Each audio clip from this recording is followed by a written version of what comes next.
Fast track আদালত ৰাজদীপ মই খোলাকৈ কৈ দিছোঁ, ফাষ্ট ট্ৰেক আদালত এই কাৰণেই গঠন কৰা নাই যে কিবা কাৰণত যদি অভিযুক্তসকলে জামিন পাই যায় তেতিয়াহ'লে চৰকাৰখন খলঠেকত পৰিব। ফাষ্ট ট্ৰেক আদালত চৰকাৰে কেতিয়া গঠন কৰিব? যেতিয়া ফাষ্ট ট্ৰেকত এই প্ৰক্ৰিয়াটো চলিব, নিৰ্বাচনৰ শেষত যেতিয়া দীঘলীয়া প্ৰক্ৰিয়াৰে ইয়াৰ বিচাৰটো চলি থাকে। নিৰ্বাচনৰ আগত এই বিচাৰ প্ৰক্ৰিয়া ক্ষিপ্ৰ হ'লে চৰকাৰখন ক'ৰবাত খলঠেকত পৰিব বুলি ফাষ্ট ট্ৰেক গঠন কৰা নাই। মুখ্যমন্ত্ৰীয়ে ফাষ্ট ট্ৰেক আদালত গঠন কৰিব। কেতিয়া গঠন কৰিব? নিৰ্বাচনৰ ঠিক আগে আগে তেওঁ ক'ব তেতিয়া যে আমিতো ক'লোৱেই ফাষ্ট ট্ৰেক আদালত আমি গঠন কৰিলোঁ, এতিয়া ন্যায়ালয়েহে ৰায় দিব, মইতো ৰায় নিদিওঁ, অসম চৰকাৰে ৰায় নিদিয়ে। সেইকাৰণে ইমান দিন ৰৈ আছে। আজি 5 মাহ হোৱাৰ দিনটোত খুব দুখেৰে আমি কওঁ যে জুবিন গাৰ্গৰ ক্ষেত্ৰত আন্তৰিকতা আৰু সদিচ্ছা প্ৰদৰ্শন কৰক। যদি জুবিন গাৰ্গৰ পৰিয়ালে কোৱাৰ কাৰণে ৰাতিটোৰ ভিতৰতে যদি চাফা কৰি দিব পাৰে, যে জুবিন গাৰ্গৰ পৰিয়ালে কৈছে আমি চাফা কৰি দিছোঁ বুলি কৈছে, জুবিন গাৰ্গৰ পৰিয়ালেতো দাবী কৰি আছে ফাষ্ট ট্ৰেক আদালত। গৰিমা শইকীয়া গাৰ্গে কি কৈছে? কিয় তেনেহ'লে আজিলৈকে ফাষ্ট ট্ৰেক আদালত গঠন কৰিব পৰা নাই? কিয় আজিলৈকে তেনেহ'লে তাত এটা বাউণ্ডেৰী নিৰ্মাণ কৰিব পৰা নাই জুবিন ক্ষেত্ৰত? অসমীয়া মানুহৰ যিটো আৱেগ আছিল জুবিনৰ লগত, তাৰমানে কি আমি এনেকৈ পাৰ কৰিম? অসমবাসী ৰাইজে কি ফাষ্ট ট্ৰেক আদালত নালাগে বুলি আপোনাক কৈছিলে নেকি? কেতিয়াবা কোনোবাই কৈছিলে নেকি? অসমৰ মানুহে, অসমৰ কোনোবা মানুহে জুবিন দাৰ বিচাৰ প্ৰক্ৰিয়াটো ফাষ্ট ট্ৰেক আদালতত হ'ব নালাগে বুলি কৈছিলে নেকি? কি কথা ক'বলৈ আহে ফাল্টু মানুহৰ নিচিনাকে যে ফাষ্ট ট্ৰেক আদালতৰ কথা অসমৰ মানুহে কোৱা নাই? কিয় কোৱা নাই? প্ৰতিজন মানুহে কৈ আছে যে বিচাৰ প্ৰক্ৰিয়া ক্ষিপ্ৰ হ'ব লাগে বুলি। আজি তাৰ পাছত তেওঁ ক'বলৈ আহিছে যে অসমৰ মানুহে যেতিয়া ফাষ্ট ট্ৰেক আদালতৰ কথা ক'ব তেতিয়াহে তেওঁ বিবেচনা কৰিব। জুবিন দাৰ মৃত্যুৰ দিনটোৰ পৰাই সকলোৱে কৈ আছে আমাক ন্যায় লাগে, ন্যায় লাগে, জুবিন দাৰ জাষ্টিচ লাগে, আমি সদায় চিঞৰ বাখৰ কৰি আছো। তাৰ পাছত তেওঁ এতিয়ালৈকে গম পোৱা নাই যে ন্যায় বিচাৰিছে নে নাই বিচৰা। কি কথা ক'বলৈ আহে? গতিকে আমাৰ কথা অতি স্পষ্ট, এই বিজেপি পাৰ্টিটো মাৰ্ডাৰ পাৰ্টি হয়। আচলতে জুবিন দাৰ হত্যাৰ ক্ষেত্ৰত এই বিজেপি পাৰ্টি জড়িত। সেই অভিযোগবিলাক এনেই অহা নাই। ছিংগাপুৰলৈ জুবিন দাক বিজেপি চৰকাৰে লৈ গৈছিলে, সেই কথা আমি এতিয়া উলিয়ামহে লাহে লাহে। আমি কৈ আছিলো, আকৌ সেইটো নেৰো কিন্তু কেতিয়াও। জুবিন দাক ছিংগাপুৰলৈ কোনে নিছিলে? ডাইৰেক্ট বিজেপি চৰকাৰে লৈ গৈছিলে। বিজেপিয়ে জুবিন দাক ছিংগাপুৰলৈ নিয়াৰ পাছত তাত প্ৰয়োজনীয় ব্যৱস্থাপনা কৰি নিদিলে, নিৰাপত্তাৰ ব্যৱস্থা কৰি নিদিলে। এগৰাকী শিল্পীক আপোনাৰ বিদেশলৈ নিমন্ত্ৰণ জনোৱাৰ পাছত সেই বিজেপি চৰকাৰৰ বিদেশ মন্ত্ৰণালয় বুলি যে বস্তু এটা আছে, তেওঁলোক ক'ত শুই আছিলে? জুবিন দাৰ নিৰাপত্তাৰ ব্যৱস্থা তেওঁলোকে কিয় নকৰিলে? আজি তেওঁলোকে বিজেপি চৰকাৰে আজি কি কয় যে জুবিন দাৰ আচল অনুৰাগী তেওঁলোকৰ দলটোতহে আছে। সেই ফটুৱা লেকচাৰ আমি শুনিবলৈ ৰৈ থকা নাই ইয়াত। আমাৰ মূল কথা সেইটোৱেই যে জুবিন দাৰ যিটো হত্যাৰ ঘটনা, মুখ্যমন্ত্ৰীয়ে নিজে কৈছে যে জুবিন গাৰ্গক হত্যা কৰা হৈছে। গতিকে সেই হত্যাকাৰী দলটো হৈছে বিজেপি। কাৰণ বিজেপিয়ে আয়োজন কৰা নৰ্থ ইষ্ট ইণ্ডিয়া ফেষ্টিভেলত জুবিন দাৰ মৃত্যু হৈছে, বেলেগ কথা নাই। আৰু জুবিন দাক ছিংগাপুৰলৈ লৈ গৈছিলে বিজেপি চৰকাৰে। গতিকে সেই ছিংগাপুৰত জুবিন দাৰ হত্যা হৈছে, গতিকে সেই হত্যা পাৰ্টি হৈছে বিজেপি। গতিকে আমি এই মুহূৰ্তত বিজেপিৰ বিৰুদ্ধে সকলোৱে অৱস্থান কৰিব লাগে। জুবিন দাই কৈছে বিজেপি বটলামাল, বিজেপিক ভোট নিদিব। গতিকে জাতিধ্বংসী কা আন্দোলনৰ সময়তো জুবিন দাই সৰব ভূমিকা পালন কৰিছিলে। এই পাৰ্টিক কোনেও ভোট নিদিব এই আহ্বানো জনাইছিলে। আৰু আমি দেখিছো যে জুবিন দাৰ লগত এই বিজেপিৰ সংঘাত আছে কাৰণে আজি বিজেপিৰ লিডাৰবিলাক আজি জুবিন ক্ষেত্ৰলৈ নাযায়। আজি জুবিন ক্ষেত্ৰত তেওঁলোকে যে ডাষ্টবিনলৈ ৰূপান্তৰ কৰিছে আপোনালোকে দেখিছে নে নাই? জুবিন ক্ষেত্ৰত কাৰেণ্ট কাটি দিছে, সেইবিলাক আপোনালোকে নিশ্চয় দেখা পাইছে। জুবিন ক্ষেত্ৰত আচলতে যি ধৰণৰ বৰ্তমান সময়ত জুবিন ক্ষেত্ৰত যি ধৰণে নিৰ্মাণ কাৰ্য হ'ব লাগিছিলে সেইবিলাক হৈছে নে নাই আপোনালোকে বিবেচনা কৰি চাওক। আজি কেনেকে সেই জুবিন ক্ষেত্ৰৰ মাটি অশোক সিংঘালে নিজে তেওঁৰ মাটি বুলি কৈছে, এই কথা আপোনালোকে বিবেচনা কৰক। জুবিন দাৰ প্ৰতি তেওঁলোকৰ সঁচা সন্মান আছে নে নাই আপোনালোকে নিজে নিজক সোধক। আৰু জুবিন দাই ন্যায় যদি নাপায় তেনেহ'লে কোনো কাৰণতে বিজেপিক অসমৰ ৰাইজে ভোট দিয়া উচিত নহয়। জুবিন দাৰ কথাটো মূল কথা আমাৰ। জুবিন দা কাৰণ আমাৰ অসমৰ পৰিচয়, জুবিন দা আমাৰ সম্প্ৰীতিৰ প্ৰতীক, জুবিন মানে অসম, সেই কথাটো আমি মানি চলো। গতিকে জুবিন দাৰ যেতিয়ালৈকে ন্যায় নহয়, ইলেকশ্যনৰ আগত যদি ন্যায় নহয় তেতিয়াহ'লে আমি কোনো কাৰণতে বিজেপিক সমৰ্থন কৰা উচিত নহয়। সেই কথাখিনি কৈ থলো। জুবিন গাৰ্গৰ মৃত্যুৰ পিছত বৰজাৰ বিমান কঠৰ পৰা সৰু সজাই লৈ মানুহৰ মিছিল আপোনালোকে পাহৰা নাই নহয়। সেই মিছিলে বিশ্বত ৰেকৰ্ড স্থাপন কৰিবলৈ সক্ষম হৈছিল। সেই মানুহবিলাক শুই পৰিল বুলি ভাবিছে নেকি? নাই, মনে মনে সকলো কথা পৰ্যবেক্ষণ কৰি আছে। আৰু এইবাৰ ২৬ৰ বিধানসভা নিৰ্বাচনত যদিহে জুবিন গাৰ্গে ন্যায় নাপায়, জুবিন গাৰ্গৰ ন্যায় যদি নিশ্চিত নহয়, তেতিয়াহ'লে সেই একেখিনি মানুহে দেখুৱাই দিব তেওঁলোকৰ বাবে জুবিন গাৰ্গ কি। বুকুত ৰাখি থৈ দিছে। সাৱধান ৰাজনৈতিক ব্যক্তিসকল, সি বিৰোধী হওক, সি শাসক হওক, আপোনালোক সাৱধান হওক। দেখুৱাই থৈছে অসমীয়া মানুহে জুবিন গাৰ্গক কিমান ভাল পায়। জীয়াই থাকোঁতেতো কিমান দেখাইছে তাৰ হিচাপ নাই। নোহোৱা হৈ যোৱাৰ পিছতো অসমীয়া মানুহে বিশ্বত এক ৰেকৰ্ড গঢ়ি দিছে। আৰু বৃহত্তৰ গণতান্ত্ৰিক প্ৰতিবাদ অসমীয়া মানুহে কৰিব জানে।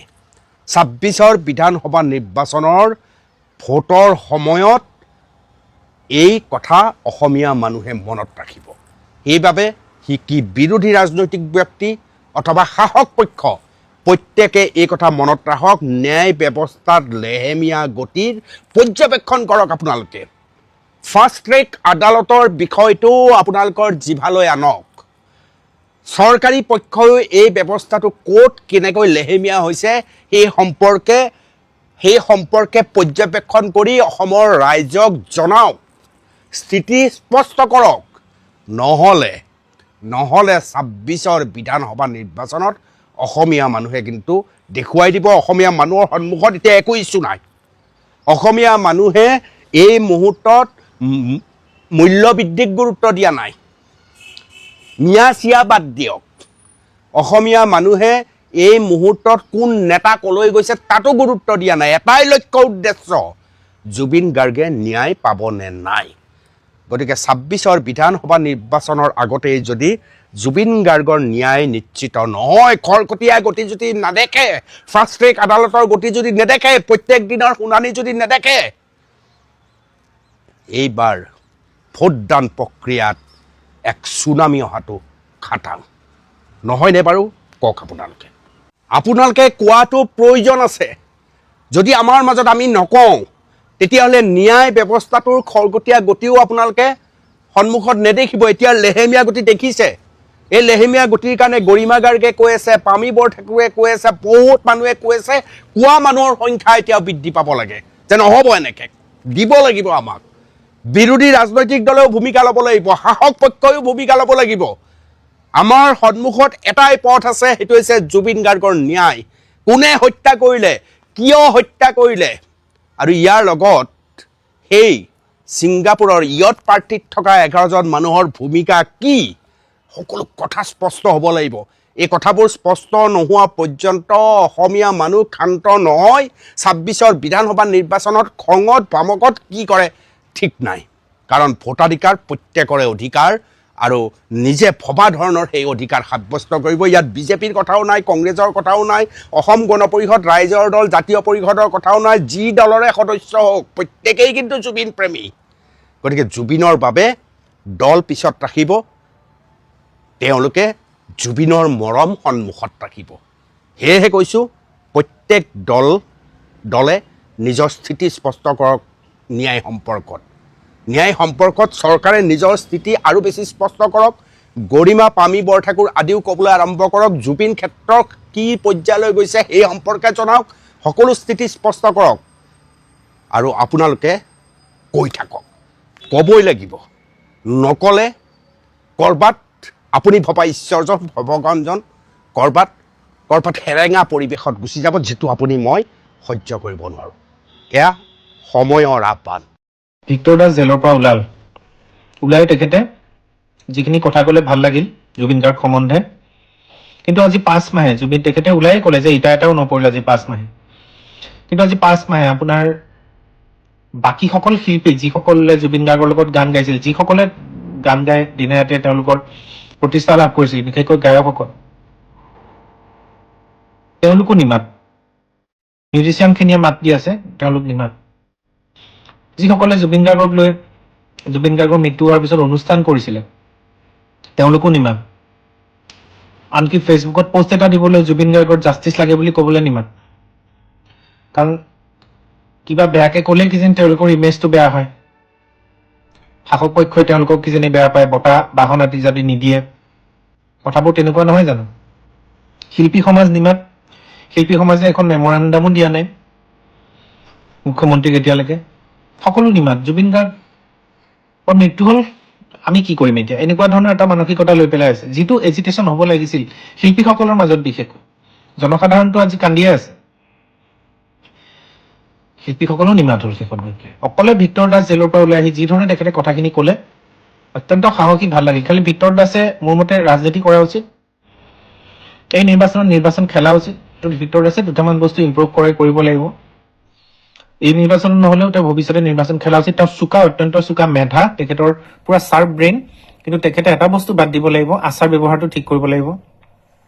লাইভ শ্ব'ত ওলাই বেয়া বেয়া কথা কোৱা, লাইভ শ্ব'তে মদ খাই কথা কোৱা, কিবা কিবি কোৱা, সেই স্বভাৱবোৰ বাদ দিলে ভিক্টৰ দাস এজন সৎ সাহসী অসমীয়া বুলি আমি ক'ব পাৰো। কিন্তু সেই স্বভাৱবোৰ বাদ দিব লাগিব, তেতিয়াহে ভিক্টৰ দাস উজ্বলি উঠিব।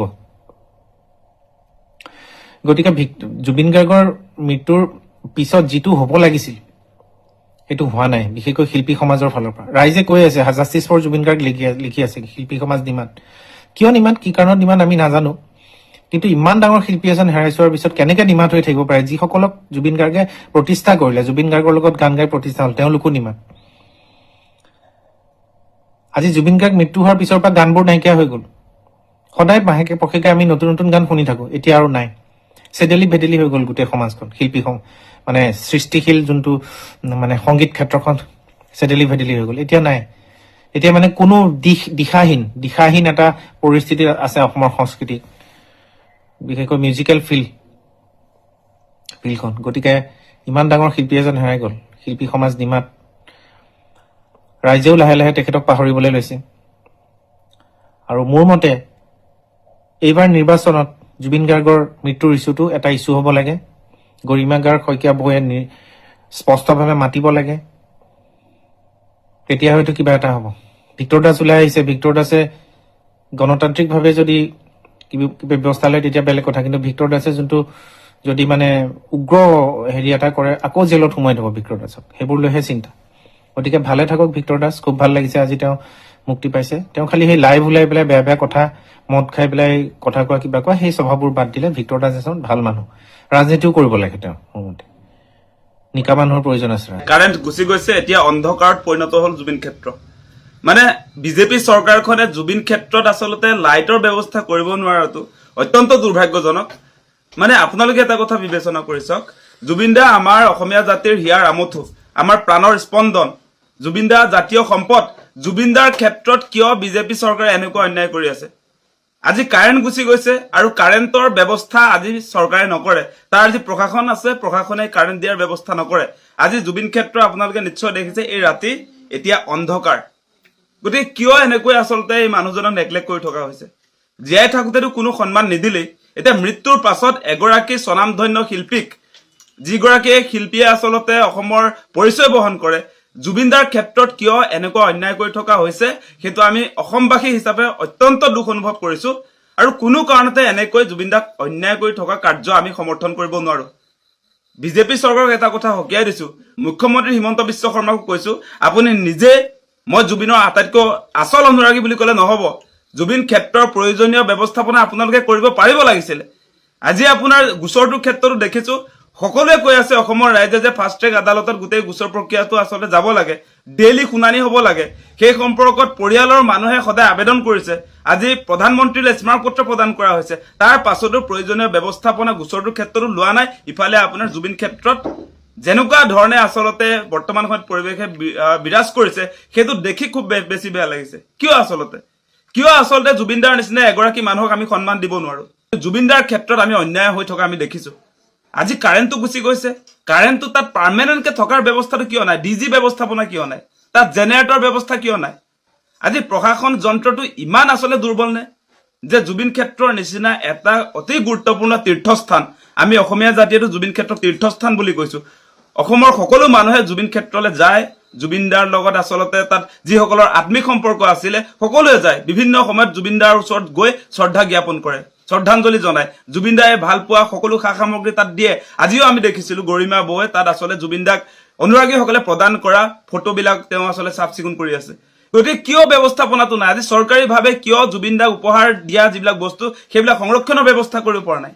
আজি কিয় এনেকুৱাকৈ অন্যায় কৰি থকা হৈছে সেই কথাটো আমি বুজি নাপাওঁ মানে আমি এনেকৈ ভাবিবলৈ বাধ্য হৈছোঁ যে জুবিন দায়ে জীৱিত অৱস্থাত জীয়াই থকা অৱস্থাত বিজেপিৰ কেতবোৰ জাতিধ্বংসী সিদ্ধান্ত বিৰোধিতা কৰিছিলে সেইকাৰণে এতিয়া জুবিন দাৰ নেগলিজেঞ্চিৰ বলি হৈছে নেকি সেই কথাবিলাক আমি উত্থাপন কৰিছোঁ গতিকে এনেকৈ জুবিন ক্ষেত্ৰ বৰ্তমান সময়ত যি অন্ধকাৰচ্ছন্ন হৈছে অন্ধকাৰ পৰিৱেশৰ মাজত যি ধৰণে জুবিন ক্ষেত্ৰ আছে সেইটো কোনো অসমবাসী ৰাইজে সহজে মানি ল'ব নোৱাৰে আজিৰ দিনটোত আমি দেখিছোঁ যে বিজেপি চৰকাৰৰ আটাইতকৈ আসলে পাৱাৰফুল গৃহমন্ত্ৰী অমিত শ্বাহ সোণাপুৰলৈ গৈছে সোণাপুৰতে জুবিন ক্ষেত্ৰ আছে তাৰ পাছতো আপোনাৰ জুবিন ক্ষেত্ৰত তেওঁ এখন্তেক মানে জুবিন ক্ষেত্ৰত গৈ শ্ৰদ্ধাঞ্জলি জনাব নোৱাৰে জুবিন ক্ষেত্ৰত তেওঁলোক যাব নোৱাৰে আজি কোনেও নাযায় প্ৰধানমন্ত্ৰীও নাযায় গৃহমন্ত্ৰীও নাযায় কোনো আসলে বিজেপি চৰকাৰৰ কেন্দ্ৰীয় নেতৃত্ব আজি জুবিন ক্ষেত্ৰলৈ নাযায় আজি ওপৰে ওপৰে গুচি গৈছে বুলি কৈছে হেলিকপ্টাৰ লৈ 20 কিলোমিটাৰ দূৰ গুৱাহাটী এয়াৰপৰ্টৰ পৰা জুবিন ক্ষেত্ৰলৈ তাৰ পাছতো আজি আপোনাৰ জুবিন ক্ষেত্ৰলৈ কোনো আপোনাৰ কেন্দ্ৰীয় নেতৃত্ব নাযায় সেই কথাবিলাক আপোনালোকে বিবেচনা কৰক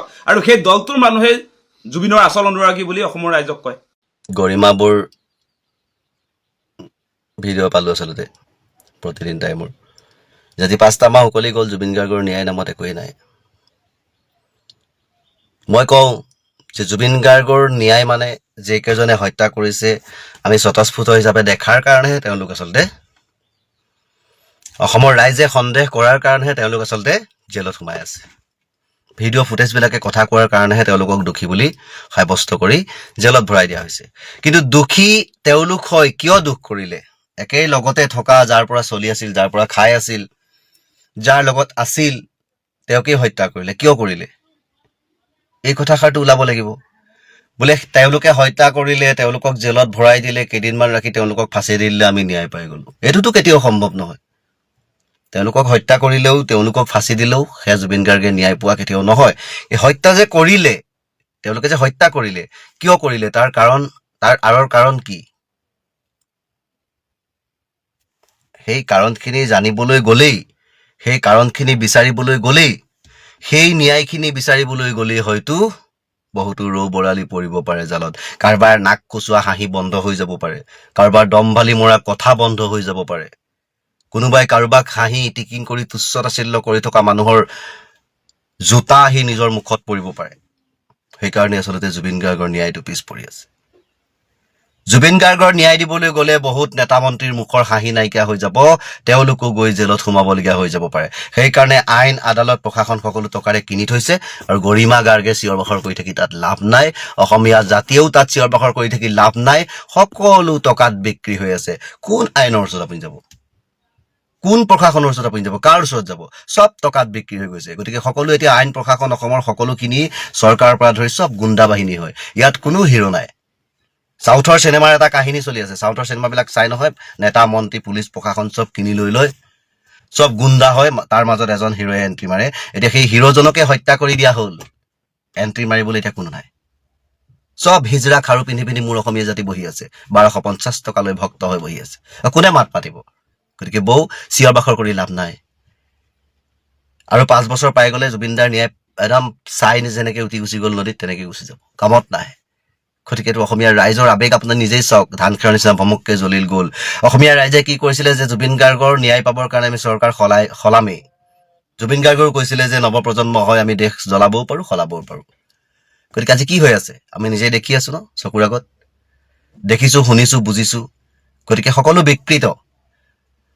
বিকৃত হৈ যোৱাৰ কাৰণে আজি আমাৰ মন মগজু বিকৃত হৈ গৈছে আমি মুখৰ মাত খাৰো কিন্তু আজি আমি ন্যায়ৰ স্বাৰ্থত মাতিব নোৱাৰা হৈ গৈছো কিয়নো আমাৰ নিজৰ কোনো হেৰুৱা নাই ন তেজৰ সম্পৰ্কৰ কোনো হেৰুৱা নাই ন জুবিন গাৰ্গে কাক কি দিছিল গান কেইটামান গাই থৈ গৈছিল সেই বুলিয়ে আৰু আমি ইমান আৰু সদায় জুবিন গাৰ্গৰ ন্যায় বিচাৰি থাকিম নে এফালে 8,000 টকা এৰি দিম নে আকৌ 25,000 ইলেকশ্যনৰ পিছত দিয়া কথাই কৈছে গতিকে জুবিনৰ ন্যায় বাদ দিয়ে পইচাখিনি লোৱা ধান্দা কৰা জুবিনৰ ন্যায় বিচাৰি থাকিলে আমি টকা নাপাওঁ গতিকে মোৰ অসমীয়া জাতি এনেকুৱাই হয় একাংশ মহিলাটো প্ৰয়োজন হলে নিজৰ কাপোৰ খুলি পৰপুৰুষক দি দিব 2 টকাৰ কাৰণে গতিকে এইখন দেশৰ এইখন নাগৰিকৰ মাজত আৰু কাৰোবাৰ ন্যায় পাব দুখ কৰি মানুহ হত্যা কৰি বাৰে বাৰে বাচি গৈ আছে নিজৰ লেভেল থকাৰ কাৰণে গতিকে বস্তুবোৰ লক্ষ্য কৰি চাব হত্যাকাৰী অন্য কোনো নহয় শাসন ভাৰত থকা এই সোপাই হ'ল হত্যাকাৰী, এই সোপাই হ'ল ডকাইত মস্ত, এই সোপা হ'ল গবাইত চোৰ।